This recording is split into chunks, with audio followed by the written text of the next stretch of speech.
우리 올해 교회 표어가 주께 외치라, 주의 일을 기대하라, 주만 바라보라, 그렇게 표어를 갖고 한 해를 시작을 했습니다.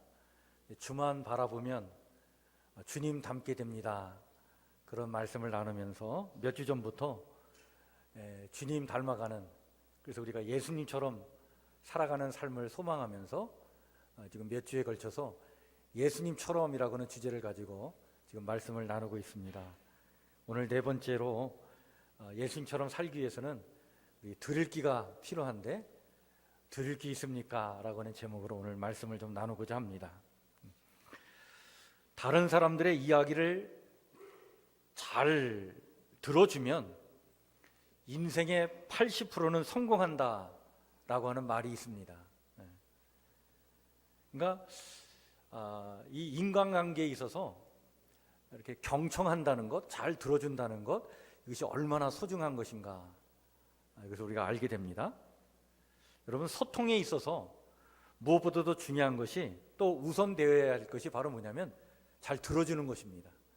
잘 말하는 것도 중요하지만 잘 들어주는 게 더 중요합니다. 여러분, 우리가 누군가의 말을 잘 경청하지 않으면 누군가도 나의 말을 들어주지 않는 거예요. 그리고 사실 사랑이라고 하는 것은 가만히 좀 살피면, 여러분, 사랑은요 잘 들어주는 것이 사랑이다, 이렇게 말씀드릴 수 있을 것 같습니다. 탈무드에 이런 말이 있습니다.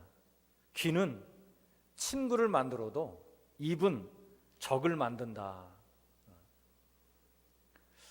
여러분, 하나님이 우리를 창조하실 때 입은 하나를 창조하시고 귀는 몇 개를 만들어 주셨죠?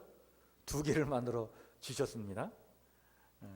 의미가 있겠죠? 말은 적게 하고 듣는 것은 잘 들으라, 그렇게 그런 뜻에서 이렇게 창조하시지 않았는가. 여러분, 이 귀가 이렇게 중요한데, 근데 귀는 있지만 귀를 사용하지 않을 때가 참 많아요. 듣지 않는 거예요. 들어도 건성으로 듣는 것입니다. 성경에 보면 예수님은 여러 차례 이런 말씀을 하셨습니다. 귀 있는 자는 들을지어다. 귀 있는 자는 들을지어다. 이것을 주님께서 여러 차례 말씀해 주셨어요. 무슨 뜻입니까? 귀가 있는 것만으로는 충분히 하지 않다는 거죠. 귀를 사용하여 듣기에 힘써야 된다. 특별히 성경은 하나님의 음성을 듣는 일에 힘쓰라고 우리에게 말씀해 주고 있습니다. 모세를 통해 주신 하나님의 그 지상 계명도 주님께서 계명을 주시면서 이런 말씀으로 그 계명이 시작이 됩니다. 이스라엘아, 들으라. 우리 하나님 여호와는 오직 하나님 여호와이시니.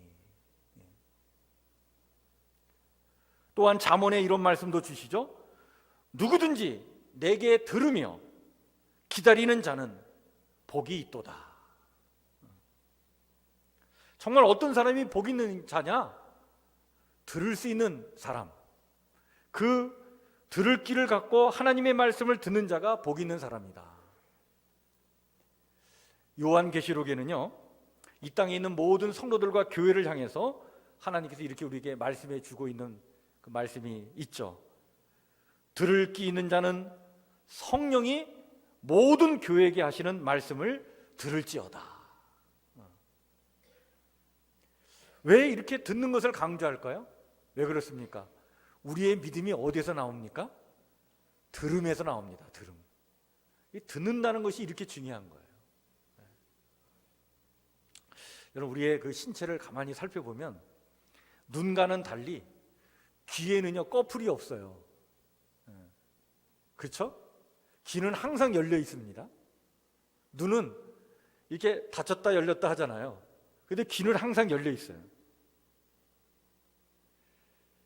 우리의 귀가 이렇게 하나님을 향해서 늘 열려 있어야 함을 말씀해 주고 계신 거죠.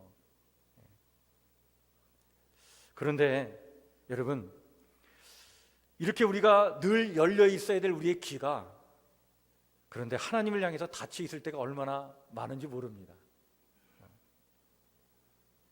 하나님의 음성을 듣는 데 집중할 시간이 너무 없는 거예요. 왜냐하면 너무나 세상의 소리들이 우리의 귀에 꽉 차 있기 때문에 하나님의 음성을 들을 수 있는 여유가 없어요.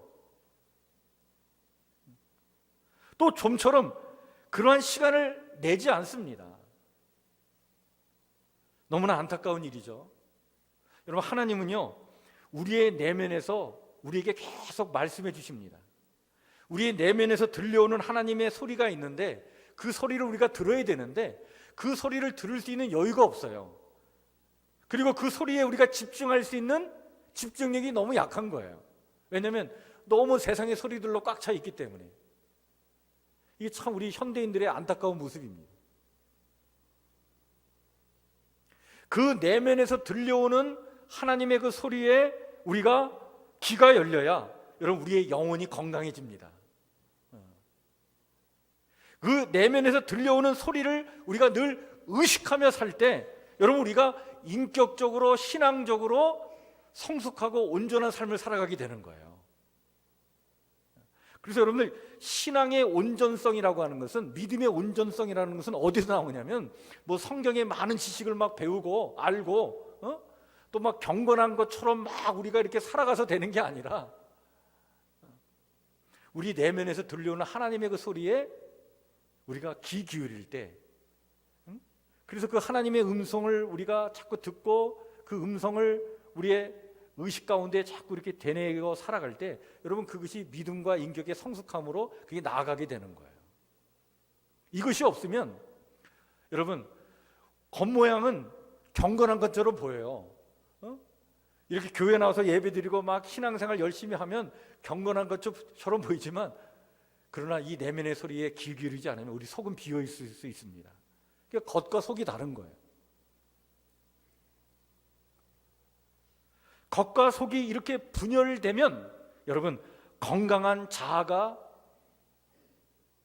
나타나지 않습니다. 신앙도 건강해지지 못하는 거예요.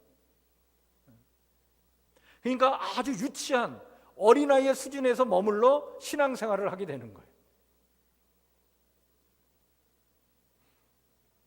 여러분, 예수님의 삶을 보면 이 내면의 소리에 귀 기울이셨던, 듣는 삶을 사셨던 것이 예수님의 삶이었다, 이렇게 우리가 볼 수 있습니다. 예수님께서 이 땅에서 공생의 기간을 보내실 때에 하나님의 뜻을 아주 이 세상을 향해서 분명하게 밝혀주시죠. 하나님의 나라가 어떤 것인지, 하나님의 뜻이 무엇인지를 너무나 선명하고 분명하게 보여주셨습니다. 그것은 꾸준히 주님께서 이 땅에 사시는 동안 하나님의 음성을 듣는 일에 집중하셨기 때문에 그런 삶을 살 수 있었던 거예요. 여러분, 우리가 예수님의 가르침과 그 정신과 그 삶을 본받아 예수님처럼 살기 위해서 지금 우리에게 가장 절실히 필요한 것은 바로 무엇이냐면 이렇게 하나님의 음성에 집중하며 그 음성을 듣는 삶을 살아가는 것입니다. 그런데 여러분, 우리는 바쁘다는 핑계로, 할 일이 많다는 이유로, 그리고 너무나 우리의 이 외형적인 것만 너무 가꾸기에 바쁘다 보니까 이 내면의 소리에 귀를 기울일 여유가 없어가지고 이 내면에서 들려오는 하나님의 음성을 듣는 일을 너무나 소홀히 할 때가 많은 거예요.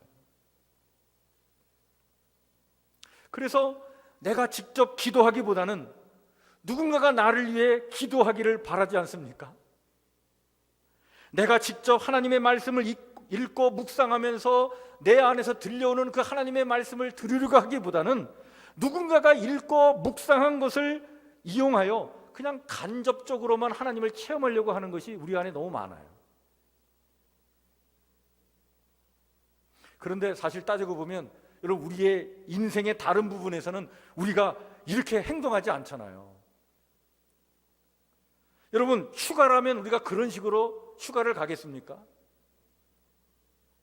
짐을 꾸리고 왔다 갔다 하는 것이 귀찮다고 귀찮은 일이라고 그냥 남이 대신 휴가를 다녀왔으면 좋겠다, 그렇게 생각하는 사람 있어요? 직접 가서 보고 쉬는 것이 이게 휴가 아닙니까? 사랑도 그런 식으로 하지 않잖아요. 대리 연인을 고용을 해가지고 낭만을 즐기게 하고는, 아니 나중에 그 사연을 듣는 것으로 나는 사랑했노라 이렇게 말하는 사람이 있나요? 아마 그런 사람이 있다면 좀 이상한 사람이죠. 사랑은 직접 몸으로 하는 거 아닙니까? 먹는 것도 여러분 그런 식으로 하지 않잖아요.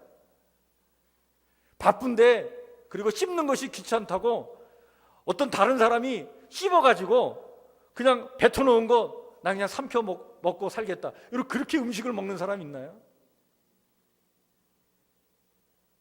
그런 사람이 있다면 참 이상한 사람이죠. 그런데 여러분, 신앙생활을 우리가 그렇게 이상하게 할 때가 있어요. 여러분, 마찬가지로 신앙도 대리신앙은 없는 것입니다. 하나님은 여러분들을 직접 소유하기를 원하셔요. 여러분들의 귀를 빼앗기를 원하십니다.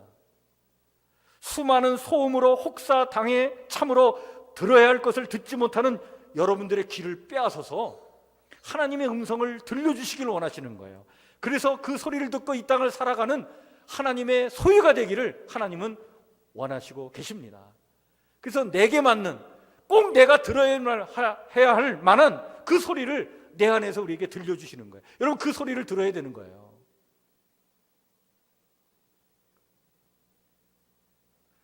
그래야 내 안에 예수가 살아계신 것인지를 믿습니다. 사랑하는 성도 여러분, 모두가 이 들을 귀가 있어서 하나님께서 여러분을 직접 소유하시는 그런 은혜가 임하기를 주의 이름으로 간절히 축원해 드립니다. 성경은요, 하나님을 선한 목자라고 묘사해주고 있죠. 그리고 우리를 뭐라고 얘기합니까? 어린 양이다, 양이다라고 그렇게 묘사를 합니다. 다윗의 고백이 그랬죠. 다윗이 시편 23편에 이렇게 고백하지 않습니까? 여호와는 나의 뭐예요? 목자이시니 내게 부족함이 없으리로다. 그런데 여러분, 이 다윗이 살던 그 팔레스타인, 그 양을 치는 목자들이 사는 그곳은요, 사실 부족함이 없는 곳이 아닙니다. 너무나 부족함이 많은 곳이에요. 그 지역을 직접 가서 보면요, 그 북쪽의 사마리아 동편부터 남쪽으로 쭉 내려와서 부엘사바까지, 그 부엘사바 이제 남쪽은 네게브 사막이기 때문에 거기는 양을 칠 수 없으니까 그 사마리아 북쪽부터 이 부엘세바 이 밑에까지 쭉 펼쳐지는 이 곳이 양을 치는 곳인데, 그 양을 치는 야생 목초지인데 이곳이 사실은 부족한 것이 너무 많은 곳이에요. 일단은 물이 넉넉하지 않습니다.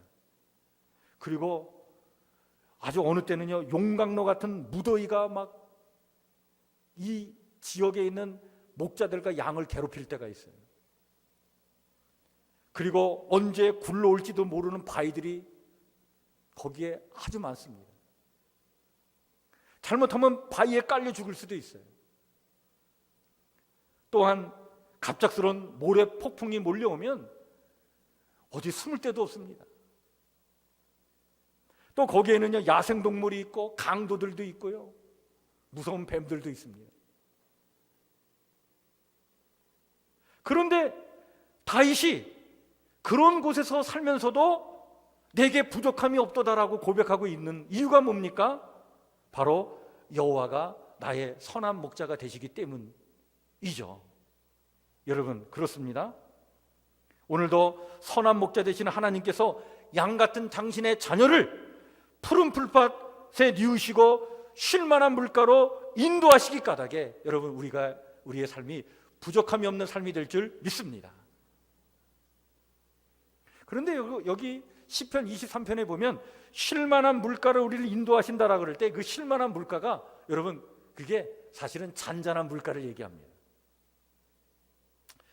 여러분, 양은요, 그 중동의 목자들이 얘기하는 그 그 이야기에 따르면 양들은요, 이 아무리 얕은 물가라도 흐르는 물에서는 양들은 물을 먹지 않는다는 얘기예요. 왜냐하면 양들은 두려움이 많아가지고 흐르는 물에서는 너무 두려워가지고 그 물을 잘 마시지 않는다고 합니다. 그래서 목자가 이 양에게 물을 마시게 하려면 어떻게 하냐면요, 그 물이 빠르게 흐르는 그 개울가에서 좀 떨어진 곳에 땅을 파가지고 그 개울가에서 물길을 내가지고 그곳에다가 물을 담아서 잔잔한 물가를 만들어 줘야 되는 거예요. 그리고 나서 양들을 이끌고 와서 그 물을 마시게 한다는 겁니다. 그 쉴만한 물가, 그 잔잔한 물가가 그것을 말해주고 있는 것이죠. 여러분, 선한 목자 되시는 하나님께서 연약한 우리를 위해 어떤 대가를 치르고서라도 우리에게 이렇게 잔잔한 물가를 제공해 주실 줄 믿습니다. 선한 목자 되시는 하나님께서 우리를 이렇게 인도하시려고 할 때 여러분, 우리에게 필요한 것이 무엇일까요? 양이 할 일은 무엇이겠습니까? 여러분, 양은요 참으로 연약한 동물이라고 하지 않습니까? 양은요 방어 체계가 전혀 없는 동물이에요. 고양이는요 날쌔고 아주 날카로운 이빨과 발톱이 있습니다. 개는 튼튼한 턱과 그리고 스피드가 있지 않습니까? 말은 발로 차기도 하고요, 물기도 하고 그리고 달리기도 합니다. 그렇게 연약하다고 하는 사슴조차 아주 민첩하게 도망칠 수 있지 않습니까? 근데 양은 아무것도 없어요. 양의 유일한 안전망은 오직 목자뿐입니다. 성경이 우리 성도들을 양으로 묘사하는 것은 정말 적절한 표현이라고 봐요. 여러분, 우리가 그렇게 연약한 존재입니다. 그런데 양에게는 하나의 강점이 있어요. 그것이 바로 뭐냐면 양은 목자의 음성을 알아들을 수 있는 능력이 있다는 거예요. 그리고 그 목자의 소리에 언제나 귀를 기울인다는 사실입니다. 영국이 중동을 지배할 때 이런 일이 있었다고 해요. 어느 한 마을에 폭동이 일어났습니다. 그래서 영국 군인들이 그 마을의 목자들의 양들을 다 빼앗았어요. 그리고 그 양들을 큰 우리에다가 다 넣어놨어요. 폭동의 대가였죠. 그리고는 벌금을 내고 가져가라고 이렇게 얘기했습니다. 그런데 한 목자가 와서는 벌금을 내고 양을 가져가겠다고 하는 거예요. 그때 영국 군인이 매우 난처했다고 합니다. 왜냐하면 어느 양이 이 목자의 것인지 어떻게 알 수 있겠어요? 그 많은 양들이 우리에 다 들어가 있는데 그 들어가서 어떻게 찾아내겠어요? 이 걱정을 하는 이 군인에게 그런데 목자가 걱정하지 말라고 하더라는 거예요. 그러더니 양 우리에 가서 이 목자가 호이 호이 이렇게 소리를 내더라는 거예요. 그런데 그 순간 이 목자의 양들은요 그 목자의 소리를 알아듣고는 그 많은 양들 틈에서 막 비집고 나오더니 그 목자에게 모여서 이렇게 나오더라는 거예요. 여러분, 그렇습니다. 양은 목자의 소리를 기억하고 그 소리에 귀를 기울이면 되는 거예요. 양이 할 일은 그것뿐입니다. 그러면 목자가 양을 책임져 줄 줄 믿습니다. 그런데 안타까운 것은 어찌 보면 여러분, 우리는 양들보다도 못한 것 같아. 그렇지 않은가요? 귀가 열려 있는데도 그 목자의 음성을 듣지 못하는 경우가 아주 많습니다. 왜 그럴까요? 여러분, 많은 이유가 있겠지만 그 중에 하나는 우리가 듣는 법을 모르기 때문에 그렇습니다. 어느 두 사람이 오페라를 갔다고 합니다. 두 사람이 똑같은 객석에서 나란히 앉아서 똑같은 음악을 들었습니다. 그런데 반응은 완전 딴판이었어요. 남자는 자고 있었고 여자는 울고 있었습니다. 여러분, 이 둘의 차이가 무엇입니까? 남녀의 차이인가요? 아닙니다. 취향의 차이인가요? 아닙니다. 문제는 듣는 훈련이 한 사람은 돼 있고 한 사람은 안 돼 있는 거예요. 여자는 음악 감상법을 터득해가지고 그 오페라가 진행되는 모든 시간에 그것이 모든 것들이 감동으로 다가왔습니다. 그런데 남자에게는 그런 훈련이 안 돼 있었어요. 그러니 들어도 듣지 않은 것과 같은 것이었습니다. 여러분, 우리는 양과 달라서 들을 귀가 있으려면 듣는 법과 훈련을 받아야 합니다. 기도를 하거나 성경을 읽고 묵상을 하거나 예배를 드리며 설교를 들을 때에도 마찬가지입니다. 훈련이 필요한 거예요. 듣는 훈련이 돼 있지 않으면 소리가 안 들리는 겁니다. 듣는 법을 배워야 합니다. 근데 다행스러운 것은요, 여러분, 하나님의 말씀을 듣는 법은 음악 감상법처럼 복잡하지가 않습니다. 야고보서 1장 25절에 보면 그 비법을 우리에게 이렇게 말씀해 주고 있습니다. 하나님의 말씀으로 사는 사람은 말씀을 듣고 잊어버리는 사람이 아니라 그것을 실행하는 사람입니다. 그런 사람은 복을 받을 것입니다. 그렇습니다. 태도를 말하는 것입니다. 듣고 잊어버리는 태도가 아니라 듣고 실행하겠다라고 하는 그런 각오와 결단으로 들으려 하면 들린다는 거예요. 여러분, 그래야 들리는 겁니다. 그런 사람이 그 내면에서 들려오는 그 하나님의 소리를 듣게 되는 거예요. 그런 말씀으로 사는 사람이 복 있는 사람입니다. 빌립보서 4장 9절에서도 이와 같은 말씀을 우리에게 해주고 있습니다. 너희는 내게 배우고 받고 듣고 본 바를 행하라. 행하겠다고 하는 그 마음으로 듣기에 힘쓰면 하나님의 음성은 허공의 메아리가 아니라 내 삶을 변화시키는 생명의 말씀으로 내 안에서 들려지게 될 줄 믿습니다. 그때서야 그 말씀은 살아있는 생명의 말씀이 되는 거예요. 여러분, 이런 태도를 갖고 정말 성경 한 구절 한 구절 말씀을 읽고 묵상하고 들으면 여러분, 그 말씀이 내게 큰 울림으로 다가올 때가 있어요. 그 짧은 한 구절의 말씀이지만 내게 깊은 감동을 안겨줄 때가 있습니다. 또 일상의 삶에서 아주 사소한 하나의 사건, 아주 사소한 경험이라 할지라도 그것이 하나님의 음성으로 하나님의 손길로 느껴질 때가 있습니다. 내 영이 살아있는 거죠. 그럴 때는요, 막 감격이 납니다. 감격하게 됩니다. 눈물이 흘려지게 되는 거예요. 힘겨운 고난의 시간을 보낸다 하더라도 하나님의 동행하심을 느낄 수 있습니다. 내 안에 살아계신 주님이 느껴지기 때문에 결코 나는 혼자가 아니라고 하는 이 명확한 믿음을 가지고 우리는 묵묵히 힘든 일들을 감내하면서 우리의 가야 될 길을 가게 되는 거예요. 내 안에서 이루시는 그 하나님의 그 나라와 그 역사를 소망하면서 내가 추구해야 할 그 영혼의 온전성을 향해서 묵묵히 가게 되는 것입니다. 여러분, 이것이 우리가 가야 될 신앙의 여정 아니겠습니까? 예수님은 듣는 법을 땅에 씨를 뿌리는 농부 이야기를 통해 우리에게 말씀해 주셨죠. 길가처럼 들으려 하지 않는 아주 딱딱한 마음을 갖고 있는 사람들이 있다, 그렇게 말씀하셨습니다.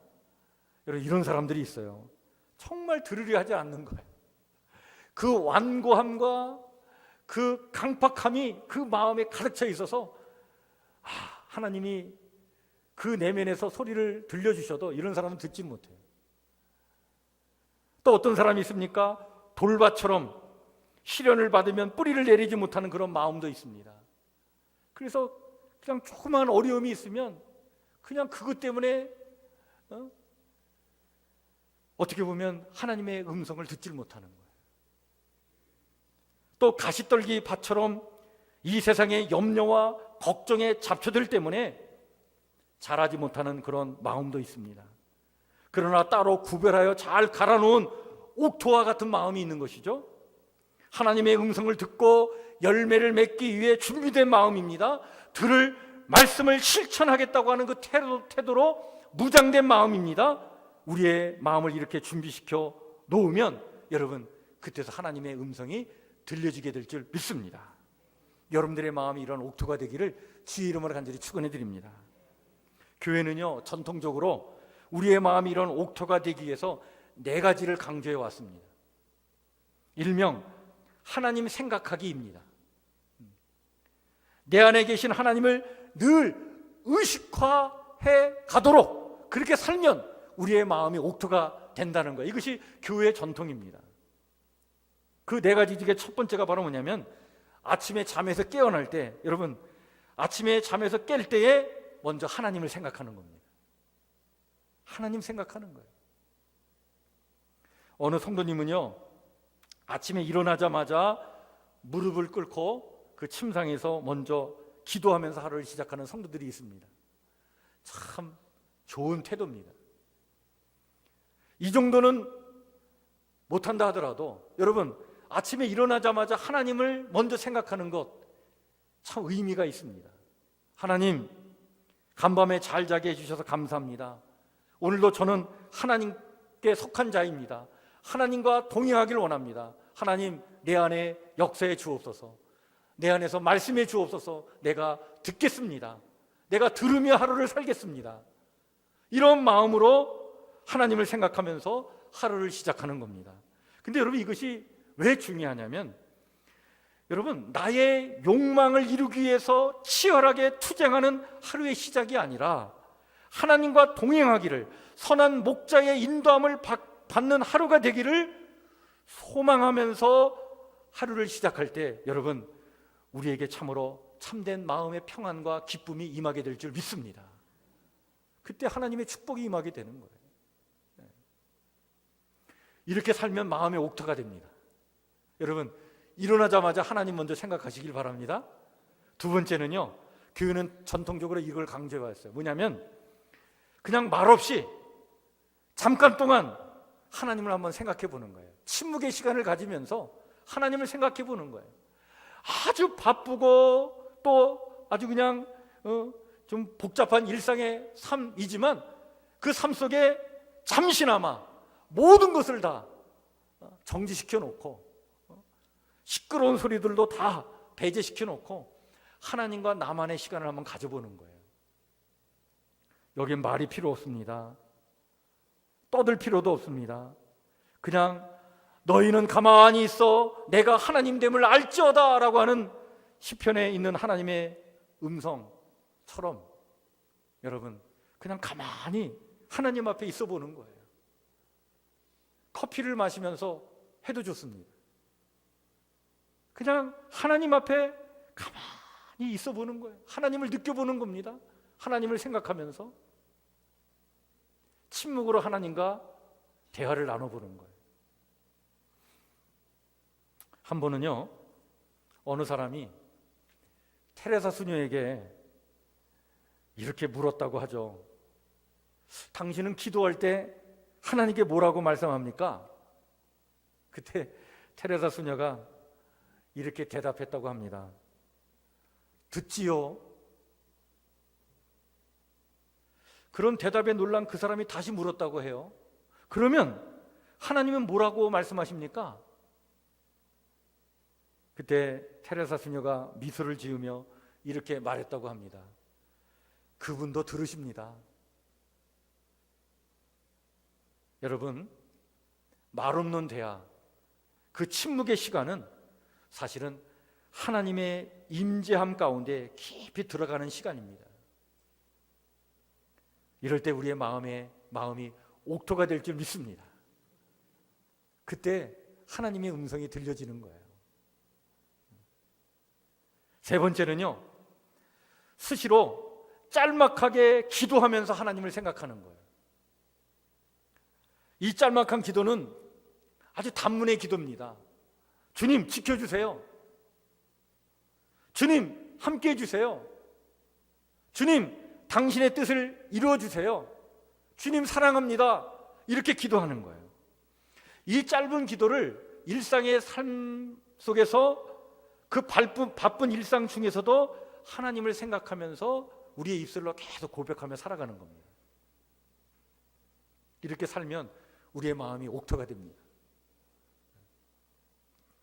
러시아의 한 신앙인은요, 이것이 일상의 삶이 되었는데, 이분은 이렇게 숨을 내쉴 때, 들이마실 때 의식적으로 그런 기도를 했다는 거예요.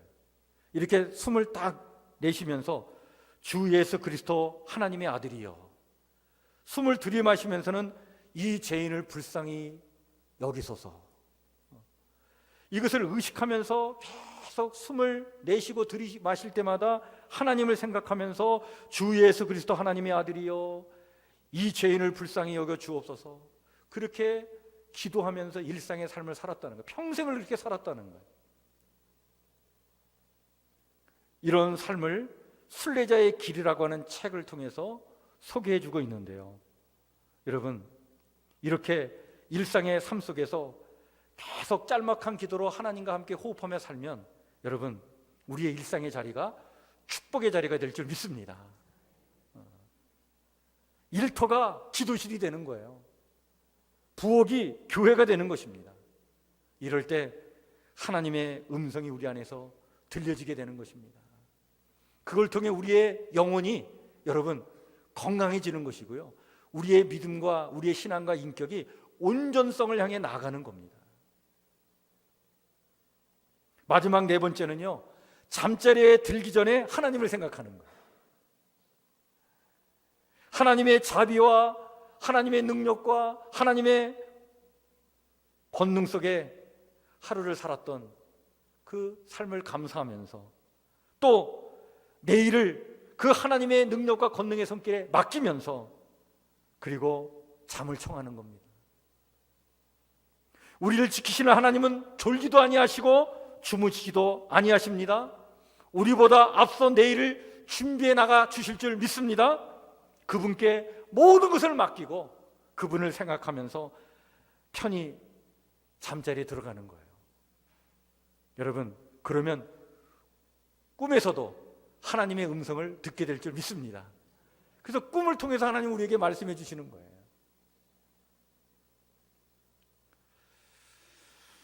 실로 예수님은 듣는 삶을 사셨습니다. 여러분, 예수님의 삶을 가만히 보면요, 예수님은 하루를 기도로 시작하셨어요. 하나님을 생각하면서, 그리고 하나님 앞에서 하나님의 임재하심의 은총 가운데 침묵의 시간을 가졌습니다. 그리고 하나님과의 깊은 대화 속에서 일상의 사역을 감당해 나가셨어요. 그리고 기도로 하루를 또 마무리하셨죠. 여러분, 예수님처럼 사는 것은 이렇게 듣는 삶을 사는 것입니다. 하나님의 음성에 민감하게 반응하는 열린 길을 갖고 살아가는 것입니다. 이것이 실로 우리를 성숙한 그리스도인이 되게 하는 길인 줄 믿습니다. 여러분, 우리의 신앙의 성숙함은, 우리의 신앙의 온전함은 어디서 나오냐면 뭐 성경의 지식을 많이 아는 데서 나오는 게 아닙니다. 그리고 우리가 겉모양으로 경건의 모양을 갖고 거룩한 것처럼 그렇게 살아가서 되는 게 아니에요. 착한 일 많이 하려고 막 애쓰면서 내가 신앙의 온전성을 드러내는 게 아닙니다. 진짜 영혼이 건강하고 내 믿음과 인격과 신앙에 성숙함이 있는 것은 이 내면에서 들려오는 하나님의 음성을 들을 때, 그때 가능하게 되는 거예요. 그 주님께서 내게 말씀해 가시면서 그 주님께서 나를 온전한 길로 인도해 가시는 그 주님의 뜻에 순종할 때 여러분, 신앙의 온전함이 우리 가운데 이루어지게 될 줄 믿습니다. 그렇습니다. 여러분, 이것을 위해서 우리 또한 예수님처럼 아침에 일찍 일어나 여러분 하나님 먼저 생각하시고, 또 수시로 짧은 기도로 하나님 생각하시고, 하나님 앞에 침묵의 시간을 갖고 하나님 생각하시고, 저녁에 잠자리에 들기 전에 하나님 생각하시면서 잠자리에 들면서 이렇게 늘 하나님을 생각함으로 말미암아 여러분들의 마음이 옥토가 되고 그 옥토 속에 하나님의 말씀이 심겨져서 아름다운 열매를 맺고 살아가는 축복의 인생 다 되시기를 주의 이름으로 간절히 축원해 드립니다. 기도하겠습니다.